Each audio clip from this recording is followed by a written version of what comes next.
চেষ্টা করো। আমি তোমাকে পরামর্শ দিয়েছি, তোমার বাপের জমিদারি আছে, বড় ব্যবসা করো। টাকা কম আছে কলা বিক্রি করে খাও, তার চেয়ে টাকা কম আছে চকলেট বিক্রি করে খাও। যদি চকলেট বিক্রি করে খাওয়ার টাকা না থাকে তাহলে মানুষের বাড়িতে কাজ করে খাও। যদি মানুষের বাড়িতে দোকানপাটে কাজ করে খেতে না পারো তাহলে ভিক্ষা করে খাও। ভিক্ষা করা টাকা দিয়ে চাউল কিনে ভাত খেয়ে ইবাদত কবুল হবে। শোনো, আমি ভিক্ষা করতে বলিনি, এটা শেষ স্তর। ভিক্ষা করা টাকা দিয়ে চাউল কিনে ভাত খেয়ে ইবাদত কবুল হবে। শোনো, ভিক্ষা করা টাকা দিয়ে চাউল কিনে ভাত খেয়ে ইবাদত কবুল হবে।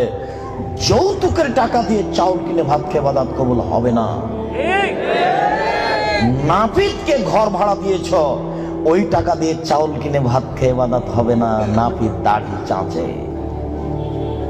এদেশের কোন ব্যাংকে চাকরি করে সেই টাকা দিয়ে চাউল কিনে ভাত খেয়ে ইবাদত